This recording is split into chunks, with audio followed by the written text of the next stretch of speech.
जन आक्रोश मध्य प्रदेश में है, ये एहसास था हमें, पर इतना भयंकर जन आक्रोश, इतना उफान पे जन आक्रोश है भारतीय जनता पार्टी और शिवराज जी के खिलाफ, ये अब पता चला। जन आशीर्वाद यात्राएं निकली, टोटल फ्लॉप।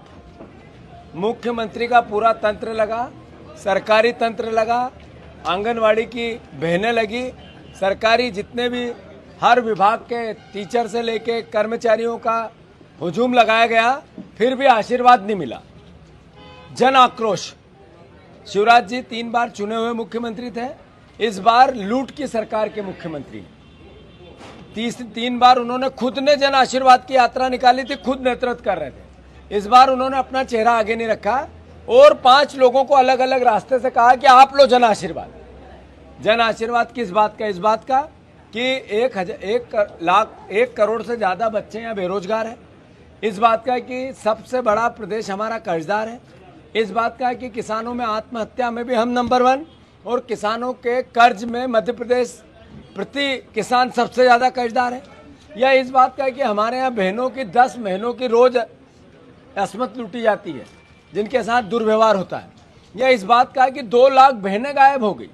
अभी रतलाम में स्टिंग हुआ कि बेटियों को बेचा जा रहा है। इससे पहले कभी सुना किसी प्रदेश में बेटियां बेची जाती है? एक तरफ लाडली बहना है और दूसरी तरफ लाडली बहना का हाल है।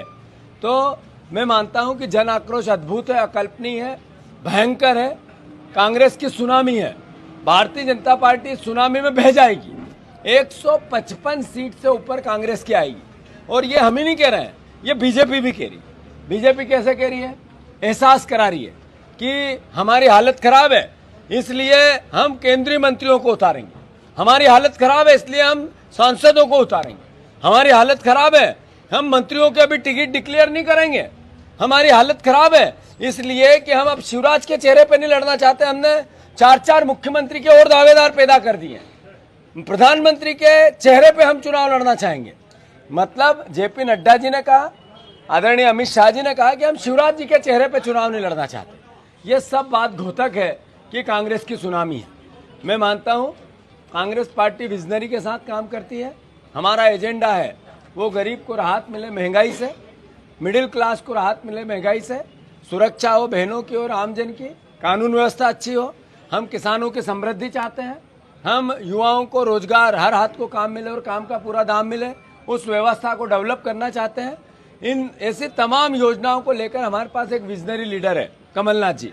मैं मानता हूं उन्होंने पूरी जिंदगी सब पदों पर रहे, प्रधानमंत्री और राष्ट्रपति को छोड़ के, और सारी दुनिया में उन्होंने काम किया देश के लिए। तो मैं मानता हूं उस पूरे अनुभव का लाभ मध्य प्रदेश को कैसे मिले। इस उम्र में भी इतनी जीवितता से, इतने मध्य प्रदेश के लिए कुछ कर गुजरने की इच्छा शक्ति मुझे दूसरे व्यक्तित्व में नहीं दिखती। मैं मानता हूं जनता भी ऐसा ही समझती है। मध्य प्रदेश की एकजुटता से कांग्रेस पार्टी पूरी ताकत से चुनाव लड़ रही है, अच्छे से चुनाव जीतेगी, मध्य प्रदेश समृद्ध बनाएगी। कल राहुल गांधी जी काला पीपल की पोलाई कला में पहली आम सभा संबोधित करेंगे, जो किसानों की होगी, गरीबों की होगी, युवाओं की होगी, बहनों की सुरक्षा से और उनकी संबलता से होगी, के लिए होगी। और उन्होंने जो मंत्र दिया प्रेम का, प्यार का, मोहब्बत का, नफरत के बाजार में मोहब्बत की दुकान का, मैं मानता हूं इसको आम जनता अप्रिशिएट कर रही है।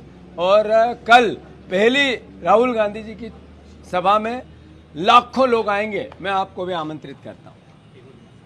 धन्यवाद। कोई सवाल है? सर आगर से मधु गेहलोत को टिकट मिली, जो पूर्व में तो कांग्रेस में गए हैं, 2013 में कांग्रेस के उम्मीदवार थे।